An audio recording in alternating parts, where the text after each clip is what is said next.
பொன் times நேயர்களுக்கு வணக்கம். நம்முடன் அரங்கத்தில் இணைந்திருப்பவர் பத்திரிகையாளர் சீனிவாசன் அவர்கள். வணக்கம் சார். வணக்கம். எப்படி இருக்கீங்க சார்? நல்லா இருக்கேன். நீங்க நல்லா இருக்கீங்களா? நல்லா இருக்கேன் சார். இப்போ விஜய் அவர்கள் அரசியலில் இறங்கியிருக்காரு. ரொம்ப பரபரப்பாக பேசப்பட்டு வருது. எல்லா இடங்களிலும் மாநாடு நடத்துகிறாரு, இது மாதிரி மேடைகளில் பேசுகிறாரு. இப்போ அது ஒரு பரபரப்பாக பேசப்பட்டு வருது சார். அவர் அரசியலில் எந்தவித தாக்கத்தை ஏற்படுத்துவார் சார்? விஜயோட அரசியல் 2026 தேர்தலில் எந்த மாதிரி இருக்கும் அப்படிங்கிறது தான். அதை பற்றி இப்போ நம்ம பேசலாம்.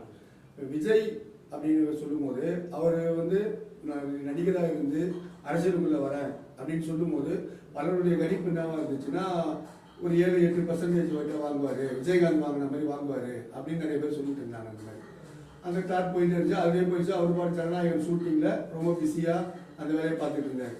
ஆனால் அவர் கீழே ரொம்ப நாள் முன்னாடியே அவரோட இயக்கம் மாதிரி வச்சுருந்தார். ரசிகர் மன்றத்தையே இயக்கமாக மாற்றி பல வேலைகளை செய்கிற மாதிரி வச்சுருந்தாங்க. அந்த அவரோட ரசிகர்ன்றவங்க ரொம்ப நாளாக நல்லாவே ஒர்க் பண்ணிட்டு இருந்தாங்க. கீழ் மட்டத்தில் நல்லா தொடர்பில் இருந்தாங்க. அவங்க கொஞ்சம் கொஞ்சமாக அந்த கட்சியை டெவலப் பண்ணியிருந்தாங்க. விஜய் தனியாக அவரோட சினிமாவிலே அந்த கவனத்தில் இருக்கார்.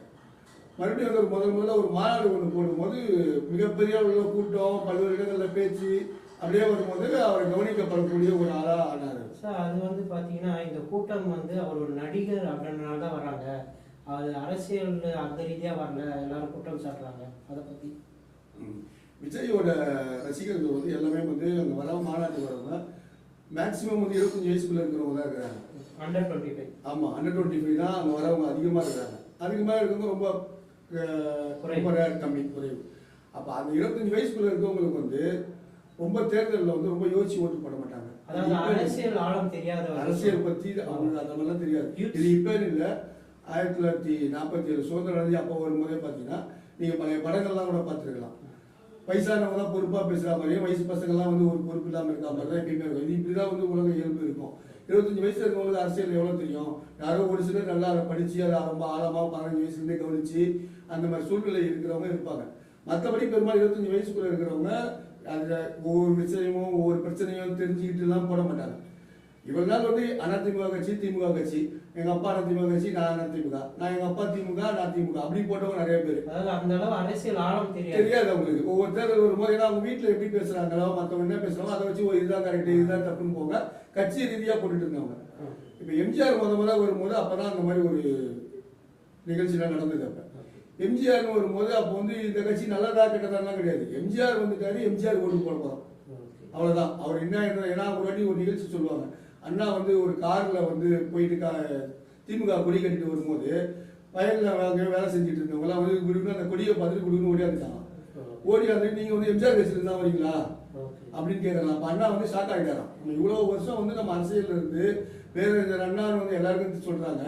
சாதாரணமா சாதாரண ஒரு அடிப்படையா கீழ் மட்டத்துல கூலி வேலை மாதிரி செஞ்சு கொண்டு இருக்கவங்களுக்கு அண்ணா யாரு நம்ம முகத்துல அவங்க பார்த்தது கிடையாது.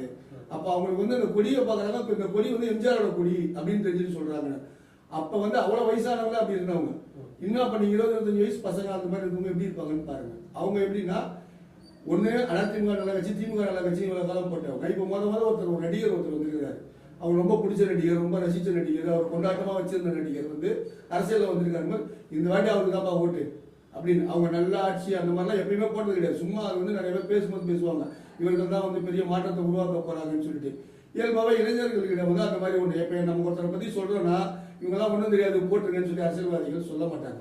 உங்களுக்கு எல்லாம் தெரியும், உங்க பாட்டா முப்பாட்டா அப்ப எல்லாம் ஒழுங்கா யோசிக்கிறேன், நீ தான் நல்லா யோசிக்கிறேன்னு சொன்னாதான் அவங்க ஓ இவர்தான் நம்ம ஆளுன்னு சொல்லி நம்ம தூக்கி பேசுறாரு அப்படின்னு நினைச்சுட்டு தான் இளைஞர்கள் இருப்பாங்க. ஆனா அவங்ககிட்ட நீங்க ஒரு தனிப்பட்ட முறை நீங்க உட்காந்து பேசுனீங்கன்னா பெரிய அளவுல அவங்களுக்கு அரசியல் தெரிஞ்சிருக்காரு. இது அந்த காலத்துல இருந்தே இருந்த விஷயம் தான். விஜய்க்காக எப்படி சொல்றீங்க அவருக்கு வந்திருக்காரு சொல்லிட்டு, பட் இது முன்னாடி ஒன்னு டிஎம்கே ஏடிஎம்கே இருக்கு. அப்பவும் அந்த 25 வயசு அந்த ஓட்டு போடும்போது அப்ப ஏத்திட்டீங்கல்ல.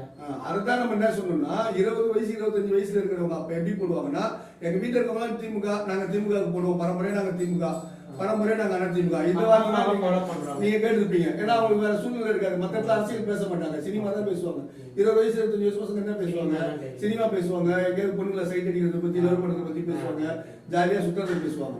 வீட்டில் மட்டும்தான் வந்து இந்த கட்சி எலெக்ஷன் டைம்ல வரும்போது பேசுவாங்க அதிமுக, எங்க வீட்டுல எல்லாம் அப்பா அம்மா எல்லாம் தாத்தா எல்லாம் அதிமுக அப்படி போனேன்னு அப்படிதான் போட்டு போனவங்க 20-25 வயசு. நான் சொல்றது மேக்ஸிமம் பர்சன்டேஜ் எல்லா இளைஞர்களும் கிடையாது, நல்லா வந்து விவரமான இளைஞர்களும் நல்லா இருக்காங்க. அப்படிதான் சொல்றோம் நம்ம இளைஞர்கள். நிறைய விஷயம் தெரிஞ்சு ரொம்ப பர்சன்டேஜ் கம்மி இருப்பாங்க. அது இப்பெல்லாம் வந்து நிறைய வீடியோங்க வந்து நிறைய விஷயம் தெரிஞ்சுக்கிட்டு இப்ப இருக்கிறவங்க. அப்போ பொதுவா இருக்கிறவங்க திமுக கட்சி நல்ல கட்சி, அதிமுக நல்ல கட்சி அப்படின்னு போட்டவங்களா இருக்கிறாங்க வீட்டிலேயே போடுறதுனால. விஜய் வரும்போது 20-25 வயசு பசங்களுக்கு என்ன ஆகுதுன்னா, நம்மளுக்கு பிடிச்ச தலைவர், நம்ம கொண்டாடின தலைவர்னால அவங்க எல்லாமே ஓட்டு போடலாம் விஜய்க்கு அப்படின்னு இருக்காங்க. நிறைய பேர் சொல்றாங்க அவங்க வந்து கூட்டம் வருது ஓட்டு போட மாட்டாங்க. அது வந்து அந்த காலத்துல, ஏன்னா அவங்க பாக்குற வாய்ப்பே கிடையாது. நேரம் இப்ப எம்ஜிஆர் வந்தாரா எம்ஜிஆர் போய் பார்க்கணும், இவர் சிவாஜியை போய் பார்க்கணும், வடிவேல் வந்தாரா வடிவேலை போய் பார்க்கணும்னு சொல்லி போய் பார்க்க போவாங்க. பார்த்துட்டு வந்துடுவாங்க வடிவேல் வந்திருக்காருப்பான்னு சொல்லிட்டு. இவங்க வந்து கொண்டாட்டத்துல இருந்தவங்க. இவங்க ஒரு படம் ரிலீஸ் ஆகுதுன்னா அப்ப அவங்க எப்படி இருந்தாங்கன்னா முதல் நாள் வந்து தூங்க மாட்டாங்க. எப்ப ஸ்பெஷல் ஷோ போடுவாங்க, காலையில் 4 மணிக்கு 1 மணிக்கு போய் நிக்கலாம். அது நைட்டே போய் பாத்தீங்கன்னா தேட்டர் கிட்ட போய் ஃபுல்லா பேனர் கட்டுறது இருக்குது. அவருக்காக தங்களோட அந்த இளமை கால வாழ்க்கையை விட்டவங்க. அவங்க வந்து இவ்வளவு தூரம் எங்கேயோ ஒரு ஊர்ல இருந்து வராருன்னு சொல்லி எல்லாம் ஒரு நாள் லீவு போட்டு எல்லாம் வந்து பாருங்க திருப்பி ஓட்டு போடும்போது இன்னொரு கட்சியெல்லாம் போட மாட்டாங்க. அது இல்லாம இப்ப இருக்க பசங்க வந்து அவங்கவுங்களே தான் போடுறாங்க ஓட்டு. முன்னெல்லாம் ஒரு சில வருடங்களுக்கு முன்னாடி தான் வந்து அம்மா அப்பா இருந்தாங்க, அம்மா அப்பாவோட போட்டவங்க நம்ம அந்த குடும்பத்தில் அப்படியே போடுவோம்னு சொல்லி போடுவாங்க. பழைய காலத்து காங்கிரஸ் குடும்பம், அவங்க எல்லாம் காங்கிரஸ் தான் போடுவாங்க. பழைய காலத்து இவங்க திமுக குடும்பம், இவங்க திமுக போடுவாங்க, இவங்க எல்லாம் அதிமுக குடும்பம் அதிமுக போடுவாங்கன்னு ஒரு கணக்கு இருந்துச்சு. அந்த கணக்கு இப்போ மாறி சில காலமாக மாறிட்டு இருந்துச்சு. பர்சன்டேஜ் கொஞ்சம் கொஞ்சமாக வரும்போது இப்போ வந்து அந்த பர்சன்டேஜ் ரொம்ப அதிகம். இப்போ வந்து பசங்களோட தாக்கம் ரொம்ப அதிகம். 25-30 வயசுக்குள்ள நீங்க விஜய்க்கு ரசிகர்னு பாத்தீங்கன்னா ஒரு 8-9 வயசுல இருந்தே ரொம்ப அதிகம். சின்ன பசங்க இருக்காங்க, 8-9 பசங்க வந்து விஜய் விஜய் விஜய்னு சொல்ற அளவுக்கு இருந்துச்சு. இப்போ நீங்க எப்படி பாக்குறீங்க சார், அவர் வந்து ஜெயிக்கிறதுக்கு வாய்ப்பு இருக்கா? ஜெயிக்க வாய்ப்பு இருக்கா அப்படின்றது முதல் தடவை நம்ம யாருமே சொல்ல முடியாது. அது சொல்லணும்னு வச்சுக்கோங்க, நான் ஜெயிக்கும்னு சொன்னா நான் வந்து விஜயோட தீவிரமான தொண்டர் ஆயிட்டேன். நானு விஜயோட ஃபேன் ஆயிடுவேன். விஜய் தான் வரமாட்டாரு, வேலைக்கு ஆக மாட்டாருன்னா நான் வேற ஏதோ ஒரு சித்தாந்தத்துல வேற ஒரு கட்சியில இருக்கேன், அதனால விஜய் வேலைக்கு ஆக மாட்டாருன்னு சொல்றதுதான் இப்ப பெரும்பாலும் கருத்து. ஏன்னா பொதுவாக தெரியல. பரவாயில்ல, நம்ம பொதுவாக பல இடங்கள்ல போகும்போது வரும்போது பார்க்கும்போது சில சின்ன பசங்க பேசுறதோ, ஒரு சாதாரண சாமானிய மக்கள், அவங்க பொது வெளியில வரவங்க, ஒரு காய்கறி கடைக்கு வரவங்க, ஒரு பஸ்ல போறவங்க, ஒரு கூலி வேலைக்கு வந்துட்டு போறவங்களோ சொல்லும் போது அவங்களுக்கு வந்து விஜய் வரணும் அடுத்தது அப்படின்னு நினைக்கிற மாதிரி. ஏன்னா இயல்பாவே ரொம்ப காலமே வந்து திமுக அதிமுக மாற்றி யாராவது வரணும் வரணும் அப்படின்ற ஒரு எண்ணம் வந்து இருந்துச்சு. அதோட பலன்கள் தான் பல பேர் அனுபவிச்சுருந்தாங்க. விஜயகாந்த் வரும்போது விஜயகாந்த் ரசிகர்னு சொல்லிட்டு ஃபர்ஸ்ட் 8% ஆரம்பிச்சாரு, அப்புறம் 8, 9, 10 அப்படி பர்சன்டேஜ் வந்தாரு. ஏன்னா அவருக்கு வந்து விஜயகாந்துக்கு வந்து ரசிகர்கள் ரொம்ப இந்த மாதிரி ரசிகர்கள்லாம் கிடையாது. விஜயகாந்தை பிடிக்கும் பார்ப்போம் அப்படின்றது இருந்துச்சு, ரொம்ப பர்சன்டேஜ் கம்மி. விஜய்க்கு அந்த மாதிரி சில மடங்குகள் அதிகம். அது சில மடங்குல ஒரு சிலர் போடாம இருந்தாங்க. ஏற்கனவே அவங்க வந்து பாரம்பரியமா திமுக இருக்காங்க, இல்ல அதிமுக இருக்காங்க, வேற வேற கட்சிகள் இருக்காங்க, பொறுப்புல இருக்காங்க, அவங்க வீட்டுல இருக்கவங்களே சில பதவிகள் வாங்கி இருக்கிறாங்கன்னா அவங்க வந்து இப்போ வந்து விஜய் காட்டிக்க மாட்டாங்க. இல்ல உள்ளுக்குள்ள இருக்கிற லோக்கல் பாலிட்டிக்ஸ்ல வந்து இப்போ விஜய் பொறுப்பு போட்டுருக்கவங்க வந்து அவங்களுக்கு ஆப்போசிட்டான ஆளு அப்படின்னா அவங்க வந்து இயல்பா போயிடுவாங்க. மற்றபடி மேக்சிமம் வந்து அதிகமா வந்து விஜய்க்கு தான் போடுவாங்க. இவ்வளவு தூரம் வந்துட்டாங்க கொண்டாடுறாங்கன்னா ஒரு ஓட்டு தானே, அவங்க வந்து ஒரு ஓட்டை பெரிய விஷயமா நினைக்கிறது இல்லை. நம்ம தான் நாட்டை மாற்ற போகுது, உலகத்தை மாற்ற போகுதுன்னு வந்து அரசியல் எல்லாம் சொல்லிக்குவாங்க. அந்த 20-25 வயசு பசங்க வந்து பெருசா அவங்க ஓட்ட பெருசா பாருங்க, எனக்கு பிடிச்சிருக்கு நான் போடணும். எம்ஜிஆருக்கு இருந்தப்ப அந்த இது இருந்துச்சு, அந்த மாதிரி விஜய்க்கு. ஏன்னா பல இடங்கள்ல பேசும்போது சின்ன பசங்க வந்து அதிக அளவு பர்சன்டேஜ் இருக்குது. பல கருத்து கணிப்புகள்லயும் வந்து இந்த 25 வயசுக்குள்ள இருக்கிற பசங்களோட ஓட்டுல வந்து அதிகபட்சம் வந்து நம்பர் 1 இடத்துல வந்து விஜய் தான் இருக்காரு அப்படின்ற சொல்றீங்க. அவர் எதிர்கட்சி தலைவராவது வர வாய்ப்பு இருக்கா? எவ்வளவு ஓட்டு வாங்குவாருன்றது தான் சொன்னேன். ஃபர்ஸ்ட் ஆரம்பிக்கும் போது அவருக்கு 7-8% வாங்குவாரு, விஜயகாந்த் வந்தப்ப வாங்கின மாதிரி வாங்குவாருன்னாங்க. அப்புறம் கொஞ்ச நாள் கழிச்சு ஒரு 10-12 அதிகபட்சம், அதுக்கு மேலே எதுவுமே வராதுன்னு சொன்னாங்க. கொஞ்ச நாள் கழிச்சு கட்சியில ஒரு உறுப்பினர்லாம் சேர்க்க ஆரம்பிச்சு நிர்வாகிகளை போட ஆரம்பிக்கும் போது மாநாடு நடத்தும் போது தான் அது 15% சொன்னாங்க. அப்படியே நிறைய பேர் இல்லைங்க இதுக்கு கருத்து கணிப்பு சரியா எடுக்கலன்னு சொன்னவங்க நிறைய பேர் இருக்காங்க. ஒரு சில இடத்துல 20% கரெக்டாக 20ன்னு சொல்லக்கூடாதுப்பா, அதை வந்து கொஞ்சம் கம்மியாக போடு, 20 தான் வராது, நம்ம கேட்ட ஆளுங்க கரெக்டாக இருக்காது போல. ஏன்னா ஒரு சில பத்திரிகையாளர்கள் மூத்த பத்திரிகையாளர்கள்லாம் எடுத்து கருத்து கணிப்பு எடுத்து சொன்னாங்க, இல்லைங்க 20% கிட்ட வந்துச்சு, நாங்கள் வந்து அவ்வளோலாம் வராது, அப்போ நம்ம போட்டு நம்மளோட கருத்து கணிப்பு தப்பாயிடும் அப்படின்னு நாங்கள் கொஞ்சம் கம்மியாக போட்டோம், ஒரு 15 போட்டோம், 12 போட்டோம், ஏன்னா இவ்வளோதான் எங்களுடைய கணிப்பு அப்படின்னு போட்டோம்னு சொன்னவங்களாம் இருக்காங்க. 20 இன்னும் அடுத்தடுத்து இன்னும் கொஞ்சம் நெருக்கமாக அடுத்தடுத்து விஜய் பற்றி பேச்சுக்கள் வந்துச்சு. ஏன்னா இவர் யாரோட ஓட்டை பிரிக்க போறாரு, அதிமுக ஓட்டை பிரிப்பாரு, திமுக காரங்களும் திமுக தான் அதிக பாதிப்புன்னு சொல்லிட்டு அதிமுக காரங்களும் மாற்றி மாற்றி பேச ஆரம்பிச்சாங்க. எங்களுக்கு பாதிப்பு இல்லை மற்றவங்களுக்கு. அப்போ இன்னும் கொஞ்சம் ஆழமாக அவரை பற்றி பேச ஆரம்பிக்கும் போது அதுக்கப்புறம் எடுத்து போட கருத்து கணிப்பு விஜய் வந்து 15% எப்பயோ தாண்டிட்டாரு, 20 25% போயிட்டு இருக்காருன்னு சொல்றாங்க. கருத்து கணிப்பு எடுக்கிற சில நல்லா தெரிஞ்சவங்க, சில நம்பகமானவங்க கூட 20-25% சொல்லிட்டு இருக்காங்க. இவங்க 20-25%ன்றவங்க அவங்க முழுமையாகவும் சில விஷயங்கள் சொல்ல மாட்டேங்கிறாங்க. எவ்வளவு பேரை கேட்டாங்க, எவ்வளவு பேர் அதுக்கு பதில் சொன்னாங்க, எவ்வளவு பேர் கருத்து இல்லைன்னு சொன்னாங்க. இவங்க வட்டத்துல 100 பேர் கேட்டா 100 பேரும் பதில் சொல்ல மாட்டாங்க. இயல்பா எப்பயுமே கருத்து கணிப்பு எடுக்கிறவங்களுக்கு தெரியும், ரொம்ப நாள் அரசியல் பார்க்கறவங்களுக்கு தெரியும். நீங்க போய் ஒருத்தர் நீங்க யாருக்கு ஓட்டு போட போறீங்கன்னு கேட்டீங்கன்னா 100 பேர் கேட்டீங்கன்னா அதுல 40-50 பேர் தான் எனக்கு தெரிஞ்சு சொல்லுவாங்க. 40-50 பேர் சொல்ல மாட்டாங்க. ஆனா அவங்க ஓட்டு போடுவாங்க. அவங்க ஏன் சொல்ல மாட்டேங்கிறது $1,000,000 கேள்வி. அது ஒவ்வொரு வாட்டியும் ஒவ்வொருத்தவங்க ஒரு மாதிரி சொல்லுது. நம்ம போன தேர்தலில் வந்து எம்பி தேர்தலில் உத்தரப்பிரதேசத்துலலாம் சில ஊர்லாம் பார்த்தீங்கன்னா பிஜேபி தான் ஜெயிக்கும் அப்படின்னு பெரிய கருத்து கணிப்பு வந்துச்சு. வரும்போது ரிசல்ட் வரும்போது ஃபுல்லாக அவங்க வந்து ரொம்ப கம்மியாக ஜெயிச்சது, எதிர்கட்சிகள் அதிகமாக ஜெயிச்சது. ஜெயிச்சது. ஆமா, இதை கேட்டுக்கோங்க இந்த கதையை என்னன்னு சொல்லிட்டு. விஜயகாந்த் அந்த இதில் வரும்போது சொன்னாங்க, ஏன் கருத்து கணிப்பு எடுக்கும்போது இப்படி தந்துச்சுன்னு சொல்லி இந்தியா டுடேன்னு ஒரு பிரபலமான நிறுவனம் அவங்க எடுத்த கருத்து கணிப்பு எப்பயுமே கரெக்டாக இருக்குன்னு சொல்லும்போது அவர் அழுதுட்டாரு சொல்லும்போது. ஏங்க அப்போ நான் கேட்கும்போது மக்கள் வந்து கொஞ்சம் பயத்தில் நிறைய பேர் வந்து எல்லாமே மோடிக்கும் போது மோடி தான் சொல்லணும்னு சொல்லிட்டாங்க. அந்த மாதிரி தப்பாயிடுச்சாங்க. ஓட்டு போடுறது இன்னொருத்தவங்களா இருந்தாங்களும் ஓட்டு போட போகிறது இப்போ கேட்குறவங்க வந்து எல்லாம் மோடின்னு பெரும்பாலும் பேசும்போது நம்ம மோடியே சொல்லிடுவோம்னு சொல்லிட்டாங்க அப்படின்னு இருக்கும். தமிழ்நாட்டில் அந்த மாதிரி கொஞ்சம் பேர் சொல்லாமல் என்ன பண்ணுறாங்கன்னா, இல்லைங்க அந்த தேர்தல் வரும்போது பார்த்துலாம் எல்லாம் கருத்து இல்லைங்க அப்படின்றாங்க.